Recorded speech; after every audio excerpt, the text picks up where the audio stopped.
우리 기악부 우리 코로나 시대 때문에 우리 성가대나 기악팀이 이제 자리에 서지 못하는데 그래도 이렇게 2달에 한 번 정도 이게 들으니까 참 은혜가 된다라고 생각이 됩니다. 이게 우리가 한 번 딱 듣고 이제 끝나고 좋다라고 생각하지만 이걸 연주하기 위해서 또 촬영하기 위해서 같은 다른 시간 또 다른 장소에서 하다 보니까 되게 많이 혼선이 있었고 좀 어려움이 있었습니다. 그래서 몇 번씩이나 계속 녹화를 해가지고 이제 마친 건데 이를 위해 수고한 우리 기악팀들 또한 이거 지도하는 우리 이영주 집사님 위해서 많이 기도해 주시고 우리 기악팀이 더욱더 주님 앞에 크게 쓰임받는 그런 우리 자녀들 또 우리 기악팀이 될 수 있도록 우리 많은 기도를 부탁드리겠습니다. 할렐루야.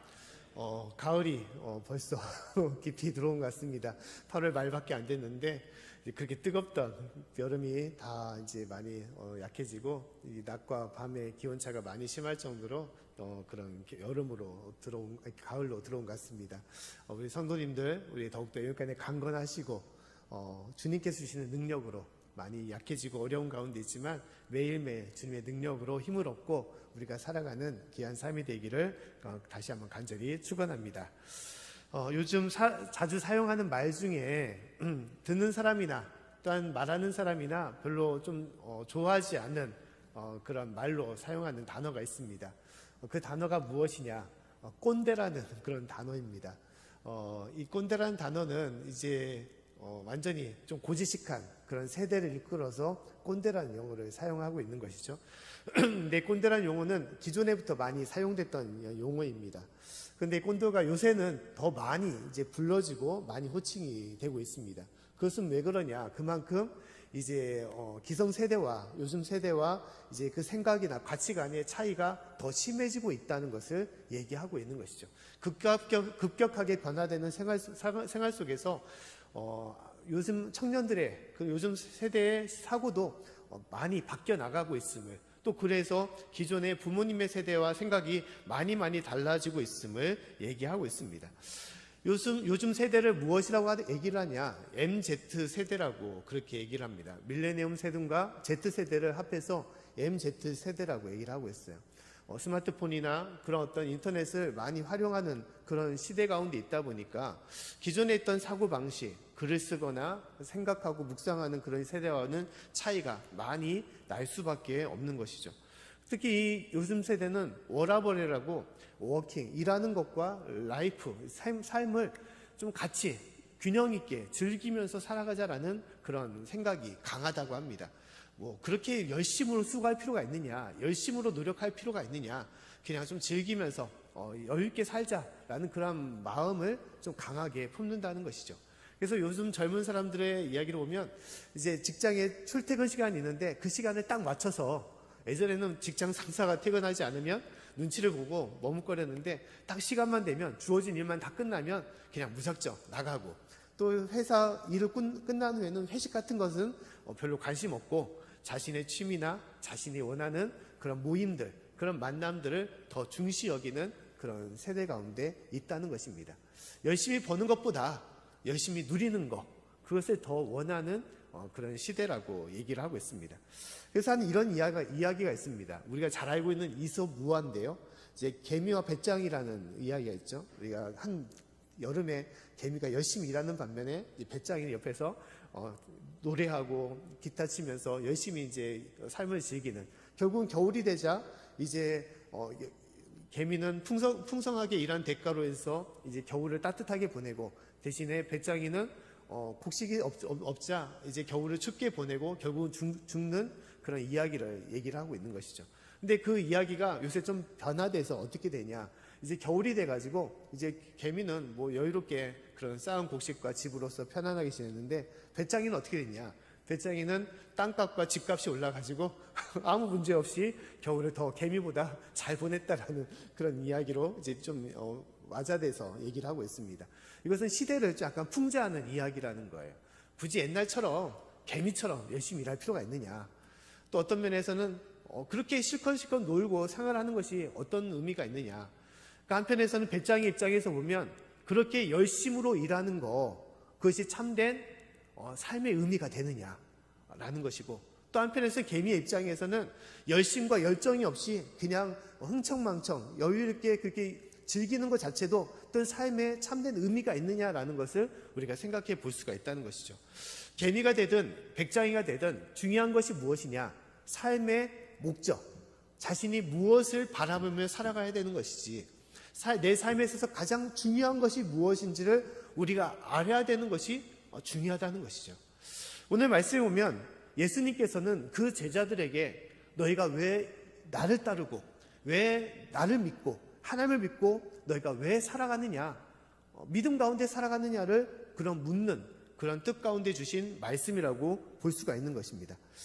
오늘 7절 말씀에 예수님께서는 그 답으로 다음같이 말씀을 하고 있는 거예요. 왜 믿느냐, 왜 나를 따르느냐, 그리고 너희는 어떻게 행해야 되느냐라는 것을 알려주시고 있다는 것입니다.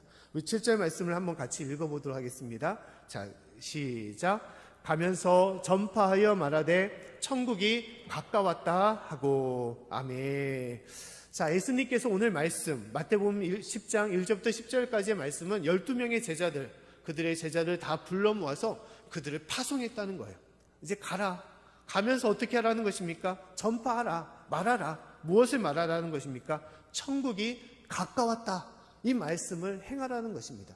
이 말씀은 무엇입니까? 천국이 가까웠기 때문에 회개하라는 것이죠. 회개하고 온전하게 하나님 품으로 돌아오라는 것입니다. 그리고 너희가 진실로 하나님을 알고 참된 영원한 생명과 영원한 구원의 길로 오라라는 것을 말씀하는 것입니다. 복음 전파를 위해서 하나님의 이 말씀을 전하라고 그 제자들을 보내신 것을 얘기하고 있는 것이죠. 근데 제자들의 입장에서는 어떻게 생각했습니까? 네, 예수님, 그 말씀에 따르겠습니다 라고 나갔을까? 구체적인 그 행동은 알 수가 없지만, 제자들은 나가긴 나갔지만 제가 생각하기에는 아무래도 그 마음에 여러 가지 의심과 또 여러 가지 의아한 생각을 가지지 않았을까라고 생각을 합니다. 왜냐하면 그들이 예수님의 제자가 되었던 근본적인 이유는 무엇이냐? 이 땅의 원대한 포부와 또한 뜻이 그 제자들 가운데 있었기 때문인 것이죠. 왜냐하면 예수님은 메시아, 이 땅을 해방시키고 구원하실 메시아라는 것을 그들이 믿었고, 그 예수님을 따름을 통하여 우리가 로마의 속국 가운데 있는데 이스라엘 이 나라가 회복되기를 원하고, 그 회복되는 속에서 우리가 높은 자리, 또한 세상의 여러 가지 야망을 이룰 수 있는 그러한 뜻을 갖고 있었다는 것입니다. 그런 원대한 뜻을 가지고 있었던 제자들이었다는 것이죠.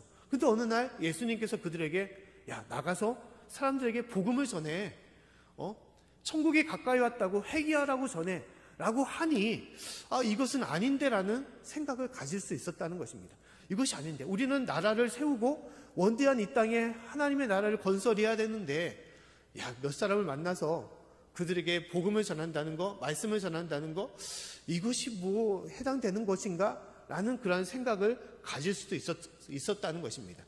근데 예수님의 이 말씀, 나가 천국을 전파하고 복음을 전하고 하나님의 말씀과 뜻을 행하라는 이 모든 것은 오직 예수님께서 그 제자들에게 주셨던 유일한 또한 궁극적인 사명이었음을 말씀하고 있다는 것입니다. 예수님께서는 사역 중에서도 또한 죽어서 부활하신 이후에도 심지어 승천하시기 전까지도 무엇을 말씀하셨냐? 이 하나님의 복음, 이 하나님의 말씀을 전하라는 것을 얘기하고 있다는 것입니다. 우리가 잘 알고 있는 마태복음 28장 19절과 20절 말씀 보면 다음같이 말씀을 하고 있죠. 말씀을 같이 한번 읽어보겠습니다. 자, 시작. 그러므로 너희는 가서 모든 족속으로 제자를 삼아 아버지와 아들과 성령의 이름으로 세례를 주고 내가 너에게 분부한 모든 것을 가르쳐 지키게 하라. 볼지어다 내가 세상 끝날같이 너희와 항상 함께 있으리라 하시니라. 아멘. 또한 승천하시기 전에 예수님께서는 사도행전 1장 8절 말씀에 다음같이 말씀을 하셨습니다. 우리가 잘 알고 있는 말씀 한번 읽어보겠습니다. 자, 시작. 오직 성령이 너에게 임하시면 너희가 권능을 받고 예루살렘과 온 유대와 사마리아와 땅끝까지 이르러 내 증인이 되리라 하시니라. 아멘. 내 증인이 되라. 내 말씀을 전하라. 이 복음을 전하라. 땅끝까지 이르러 하나님의 뜻을 전하라. 이 모든 것은 예수님께서 그 제자들에게 행했던 변치 않는 유일한 말씀, 사명이었음을 얘기하고 있다는 것입니다. 예수님은 이를 위하여 이 땅에 오신 것이고 또 이를 위하여 그 제자들이 힘쓰고 행하기를 원하신 것입니다. 그리고 지금 믿는 우리들에게도 하나님은 이 말씀을 당부하시면서 우리가 이 땅에 이 사명을 위해서 살라라고 말씀하는 것입니다. 사랑하는 성도 여러분, 이것이 믿는 자에게 주신 귀한 사명이고 뜻임을 우리가 잊지 말 수 있기를 간절히 축원합니다. 이것이 가장 귀한 거예요. 우리가 현실 속에 살아가면서 여러 가지 많은 원대한 뜻과 생각을 가질 수도 있을 것입니다. 먹고 사는 거, 또 내 모든 계획들, 내 가정을 이루고 또한 나라를 건강하게 이끌어가는 거, 이 모든 것들이 중요한 모습이라고 할 수 있을 것입니다. 그러나 하나님은 우리에게 말씀하기를 이 땅에 있는 모든 것들은 어떻게 하냐? 하나님께 맡기고 너희는 하나님의 일을 감당하며 그 사명으로 이 땅을 살아가라라고 말씀을 하고 있다는 것입니다. 그 말씀이 마태복음 6장 31절부터 33절까지의 말씀입니다.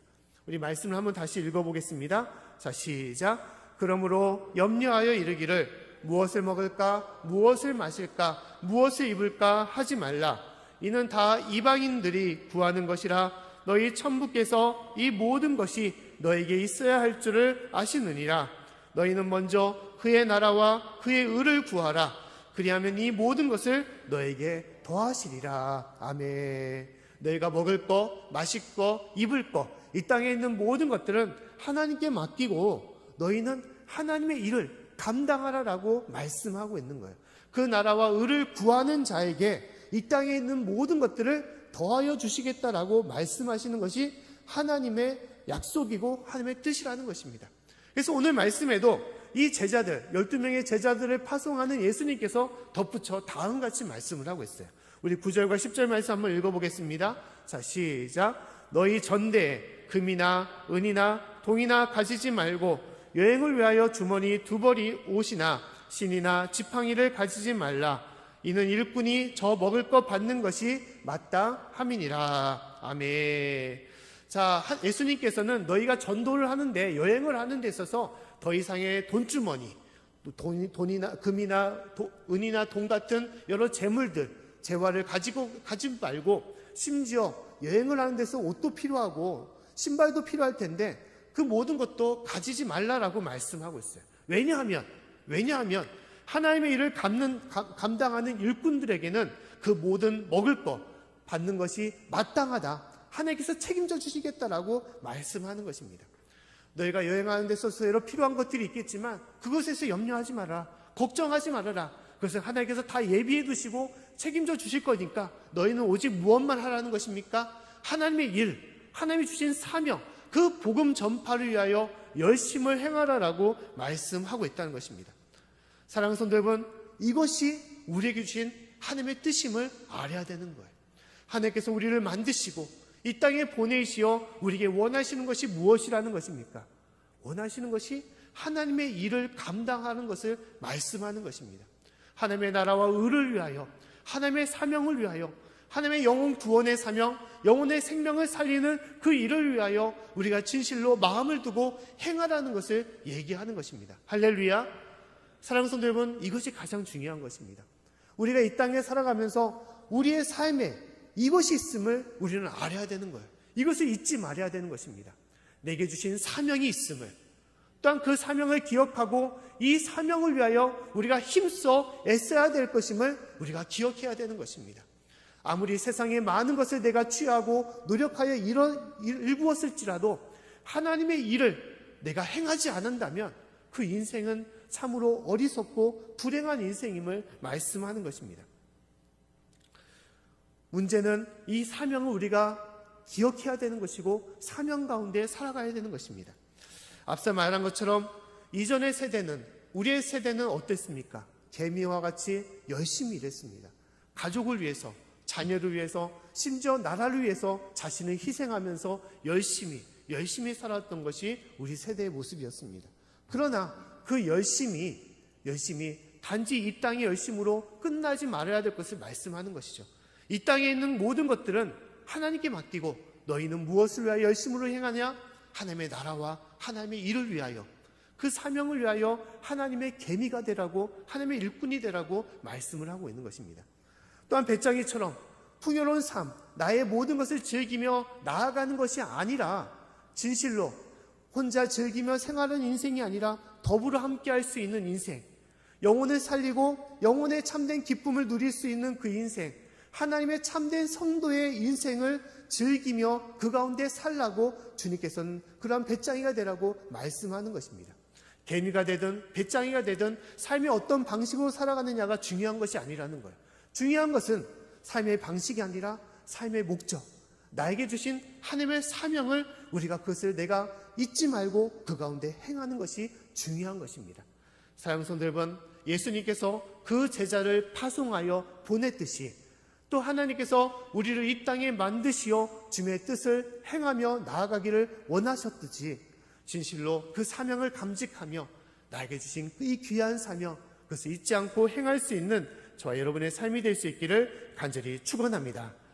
또 오늘 말씀을 보면 예수님은 그 하나님의 일을 감당하는 자에게 무엇을 주시겠다라고 말씀하시냐? 하나님의 능력을 주시겠다라고 말씀하고 있다는 것입니다. 오늘 1절 말씀을 한번 같이 읽어보겠습니다. 자, 시작. 예수께서 그 12 제자를 부르사 더러운 귀신을 쫓아내며 모든 병과 모든 약한 것을 고치는 권능을 주시니라. 아멘.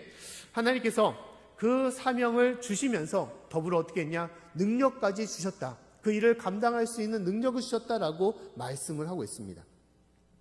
우리가 살아가면서 일을 행하는데, 어떤 일을 시키는데 그 일을 할 수 있는 일을, 능력 안에서 할 수 있는 일을 줘야 되는 것이죠. 능력 밖의 일을 주면 그것은 사람을 힘들게 할 수밖에 없는 것입니다.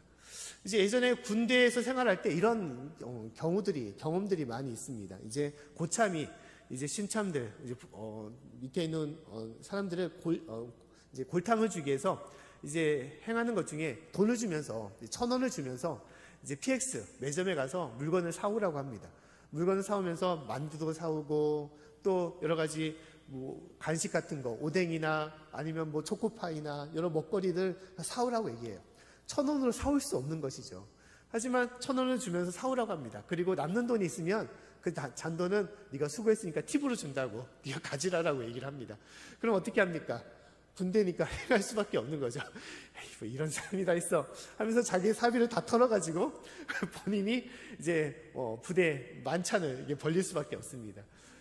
그렇게 이제 골탕을 먹는 경우들이 있는 것이죠. 근데 이제 일을 행할 때는 일을 할 수 있는 그런 범위와 능력 안에서 일을 맡겨야 되는 것이죠. 근데 하나님의 일은 무엇이냐? 하나님의 일은 능력 밖의 일을 주시는 것입니다. 능력 밖의 일을. 근데 중요한 것은 무엇이냐? 능력 밖의 일을 주시면서 그 일을 감당할 수 있는 능력까지 주님께서는 주신다는 것을 말씀하고 있다는 거예요. 오늘 예수님께서는 그런 얘기를 하시는 것입니다. 너희가 나의 일을 감당하며 주님의 복음을 전하는 데 있어서 그 일을 행할 수 있는 내가 능력을 맡은 자에게 주시겠다라고 얘기를 하고 있는 것입니다. 특히 오늘 말씀에서 하나님의 복음을 전하는데 필요한 능력이 무엇이 있겠습니까? 필요한 능력. 그래서 어떻게 보면 하나님의 말씀을 잘 알 수 있는 지혜가 필요할 테고 어떤 성경의 지식이 필요할 수도 있을 것입니다. 또한 말할 수 있는 말재간의 능력이 필요할 수도 있는 것이죠.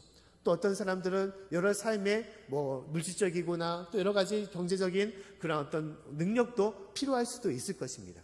근데 오늘 말씀에 예수님께서는 그 파송되는 제자들에게 어떤 능력을 주시겠다라고 말씀하고 있습니까? 재물을 주신다는 것입니까? 지혜와 지식을 주시겠다는 것입니까?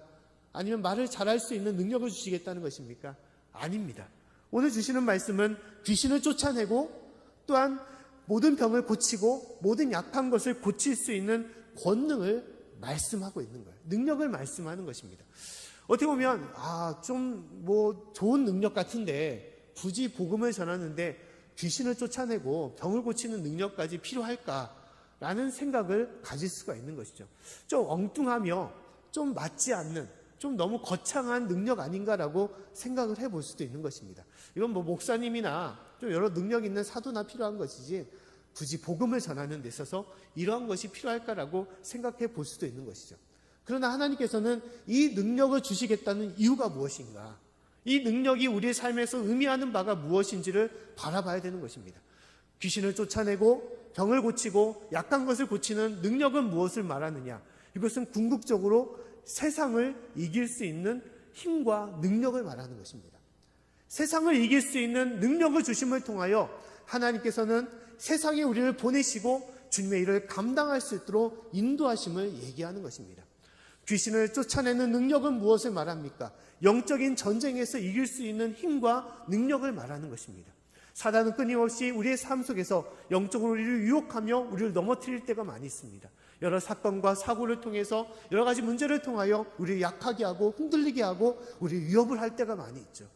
근데 주님께서는 그 맡은 자에게 영적인 전쟁에서 이길 수 있는 힘과 능력을 주시겠다라고 말씀을 하고 있는 것입니다.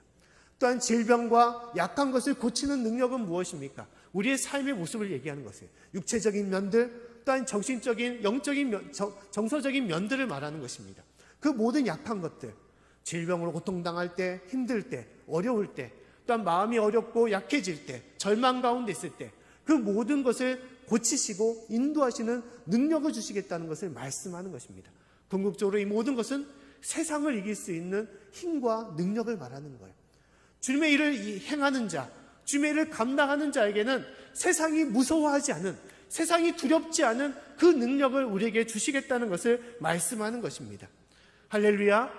하나님께서는 믿는 자에게 이 능력과 그 맡은 자에게 일을 행하신다라고 말씀하는 것입니다. 로마서 1장 말씀에도 복음이라는 그 자체가 능력임을 말씀을 하고 있어요. 로마서 1장 16절 말씀을 한번 우리가 읽어보도록 하겠습니다. 자, 시작. 내가 복음을 부끄러워하지 아니하노니 이 복음은 모든 믿는 자에게 구원을 주시는 하나님의 능력이 됨이라. 아멘. 복음 자체도, 주님의 생명의 말씀이 들어있는 복음 자체도 믿는 자에게는 무엇이냐? 능력이 된다는 것입니다. 그 능력을 또한 전하는 것이죠. 그것이 맡은 자에게 주시는 하나님의 능력임을 말씀을 하는 것입니다. 우리가 살아가면서 삶의 여러 가지 어려움과 또한 고통과 고난을 당할 때가 많이 있습니다. 그러나 믿는 자에게는 세상에 문제가 있고 어려움은 있을지라도 그 삶을 우리는 두려워하거나 우리는 그것을 회피하지 않는 것입니다. 보통 이런 얘기가 있지 않습니까? 하루 강아지가 범 무서워하는 줄을 모른다. 이것은 범을 모르기 때문에 하루 강아지로서 무서워하지 않는다는 것을 얘기하는 속담의 내용인 것입니다. 그러나 믿는 자는 어떻게 보면 하루 강아지의 능력을 갖는 사람이라고 볼 수가 있는 거예요. 세상에는 내가 감당할 수 없는 여러 많은 사건과 사고와 질병들이 많이 있는 것입니다.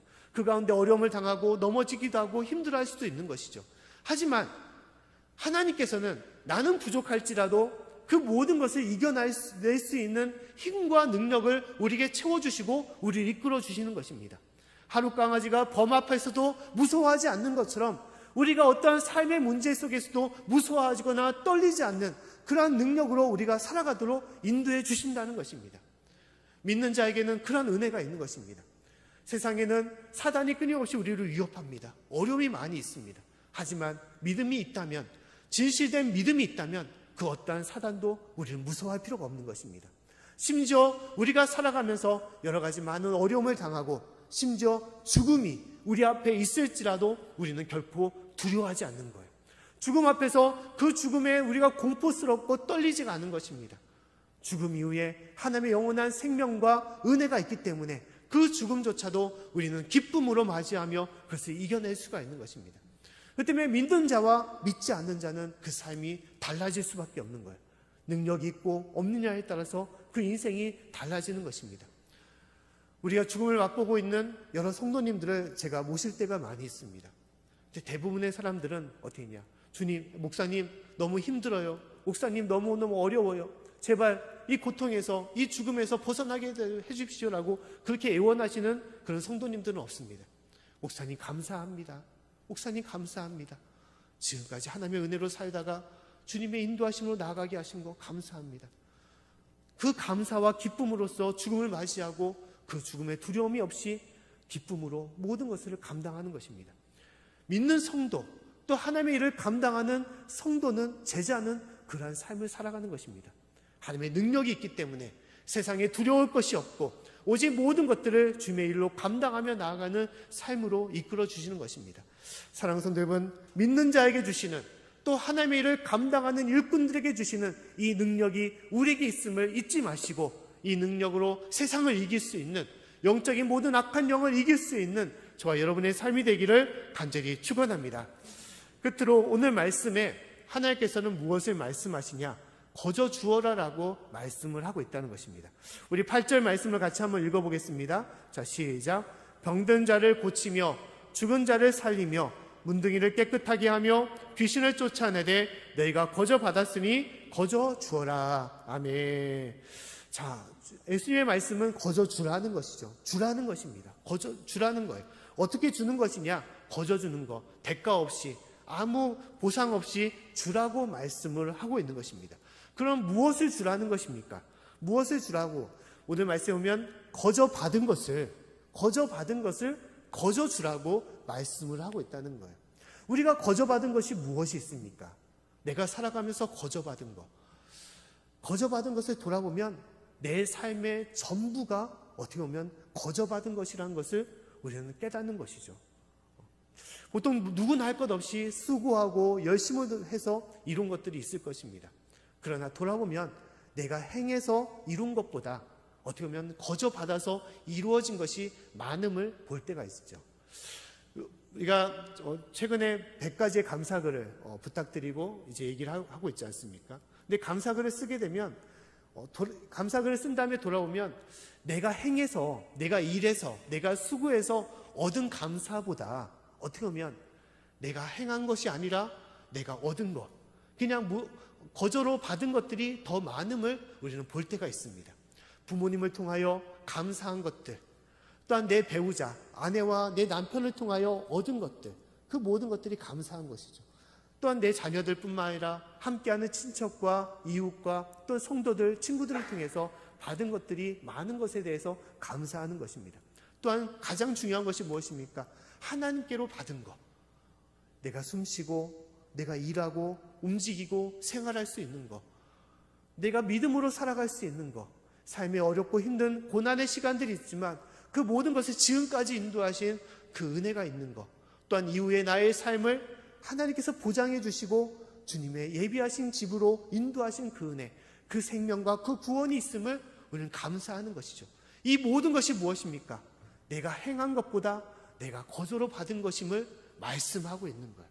오늘 말씀에 오면 예수님께서는 너희가 거저 받았으니 어떻게 하라는 것입니까? 거저 주라고 말씀하는 거예요. 우리의 삶의 모든 것들이 하나님께서 주신, 거저 주신 것, 내 부모님을 통해서, 내 자녀와 내 남편과 아내를 통해서, 내 모든 삶을 통하여 주님께 주신, 거저 주신 은혜임을 우리가 깨닫고 그 은혜로서 거저 주라고 말씀하는 것입니다. 그 받은 은혜, 그 받은 사랑, 그 받은 복음, 그 받은 축복을 거저 주라고 말씀하고 있는 것입니다. 할렐루야! 이것이 우리 삶의 가장 귀한 것이에요. 받은 사랑이 많고 많기 때문에 우리는 전하며 나누며 하나님의 복음을 끝까지 누리며 살아가는 것입니다.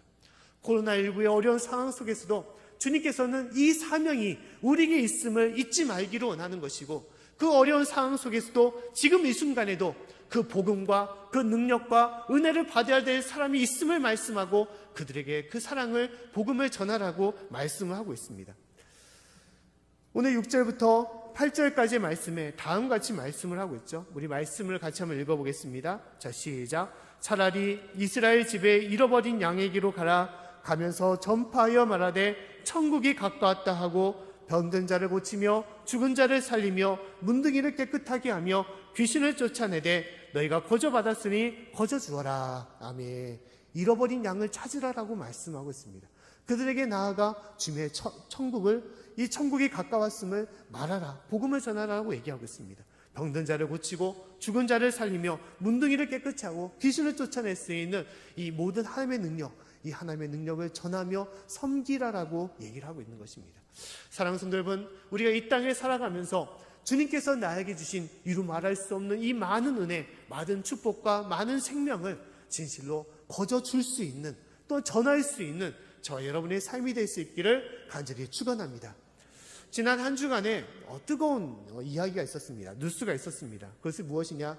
오늘 장로님께서 기도하신 것처럼 아프가니스탄의 탈레반 이야기가 있었죠. 그 가운데 이제 380여 명의 이 아프가니스탄 사람들이 우리나라로 들어오게 되었습니다. 이제 그것을 보고 되게 많이 염려하시는 분들이 있는 것이죠. 아유, 이슬람 사람들이 또 이렇게 오다니, 또 그 중에는 또 여건 테러범들이 있는 거 아닌가라는 염려를 갖고 있는 것이죠.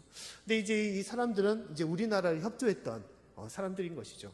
그렇기 때문에 그 나라에서는, 아프가니스탄이나 탈레반에게서는 이들을 무엇으로 보냐? 이제 뭐 배신자, 쉽게 말하면 옛날 때는 반동분자 같은 그런 배신자로 낙인이 찍히고 죽을 수밖에 없는 삶이 되는 거예요. 그 때문에 죽음을 피하기 위해서 이제 우리나라로 들어오게 된 것입니다. 가장 사랑하는 가족과 이웃들이 있는데, 이웃과 나라가 있는데 모든 것을 다 포기하고 이제 살기 위해서 넘어오게 된 것이죠. 근데 그럼에도 불구하고 이렇게 이스라엘 사람들이 들어오면 기독교가 약해지고 이 나라가 흔들린 거 아닌가라는 생각을 갖게 되는 것입니다. 그러나 중요한 것은 그 생명을 우리는 귀하게 여기고 그들에게도 전할 필요가 있다는 것입니다. 잠깐 신문을 봤는데 이런 사진을 실러놓은 신문을 본 적이 있습니다. 사진을 잠깐 보여주시면, 이 사진은 이제 우리나라 수송기에 실려온 이제 아프가니스탄 사람들을 찍어놓은 사진인 것이죠. 근데 이 사진과 함께 뭘 실어놨냐? 다음 사진 한번 볼까요? 이것은 흥남 철군 작전 가운데 있었던 그 미군 배에 몸을 담았던 우리 선조들, 우리 부모님들의 모습을 담아놓은 사진인 것이죠. 근데 이 사진을 한 번 더 넘겨주시면 이 사진이 동일한 것을 볼 수 있는 것입니다. 이것은 무엇을 말하냐? 우리가 하나님께 받은 은혜가 많음을 우리는 기억하라는 것이죠. 그 은혜로서 우리가 줄 수 있는 것을 전하라라고 얘기를 하고 있는 것입니다. 우리가 하나님께 받은 것들이 참 많음을 얘기하고 있습니다. 우리가 참으로 6.25 전쟁을 통해서 일제치하의 그런 어려움 속에서, 또한 가난과 고통 속에서 미군의 도움을 통해서 우리가 많은 물질적인 도움을 받고 원조를 받고 이 나라가 지금까지 오게 된 것입니다. 또한 그 중에서 가장 귀한 것은 복음인 것이죠. 복음. 미군을 통해서 여러 선교사님을 통하여 우리가 복음을 접하고 그 복음의 능력으로 우리나라가 민주주의 사회로 발전되고 이렇게 건강하고 또한 부흥된 삶으로 이끌어진 것입니다. 그 때문에 우리가 이제 행해야 될 것은 뭐냐? 거저주라는 것이죠. 죽어가는 이들이 있다면 그들의 생명을 위해서, 하나님을 알지 못하는 이들에게 있다면 그들의 영적인 삶을 위해서 복음을 전하라고 말씀을 하고 있는 것입니다. 어떤 선교사님들은 이렇게 얘기를 하고 있습니다. 선교란 무엇이냐? 이 시대에 가장 필요한 선교의 대상은 바로 이슬람 사람들이라고 얘기를 하고 있어요. 그들은 태어날 때부터 이슬람 종교를 안고 태어납니다. 이슬람이 무엇인지도 모르면서도 그냥 이슬람 종교인이 되는 거예요. 그리고 그들은 그 삶 속에서 죽어서도 이슬람 종교인으로 죽게 되는 것입니다. 그들은 어떠한 학식과 교육도 받지 못하고 이슬람 종교가 어떠한 종교인지도 알지 못하면서 그냥 그거 가운데 묻혀서 살아가는 거예요. 그 때문에 그들에게서 복음이 가장 필요한 이들이 그들이라는 것입니다. 이 모든 전쟁과 이 모든 환란을 종식시킬 수 있는 방법은 그들에게 복음을 전하는 거예요. 근데 문제는 무엇이냐? 그들과 접할 수 있는 그러한 시기, 그러한 기회가 많지 않다는 거예요. 그 나라로 들어가야 되는데 들어가기가 어려운 것입니다.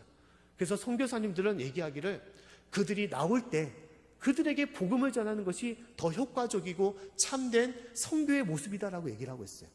그래서 이 아프가니스탄 380명의 아프가니스탄 사람들에게 주님의 사랑을 전하고 복음을 전해야 된다는 것입니다. 또한 더불어 이제 노동을 통해서 일을 벌려고 이제 우리나라 땅에 온 여러 외국인 노동자들이 있습니다. 그들에게도 우리가 관심을 갖고 그들의 사랑과 복음을 전해야 된다는 것입니다. 그것이 뭐냐? 선교라는 거예요. 주님께 주시는 사명이라는 것입니다. 내가 받은 은혜를 나눌 수 있는 귀한 기회이고 하나님의 뜻이라고 말씀하고 있는 것입니다. 사랑하는 성도 여러분, 하나님께서는 이 온 나라가, 온 세계가 주님의 복음과 사랑으로 넘쳐나 하나님의 나라가 되기를 원하시는 거예요. 그 뜻을 위하여 우리가 이 땅에 살아가면서 주님의 일을 감당하라고 말씀하는 것입니다.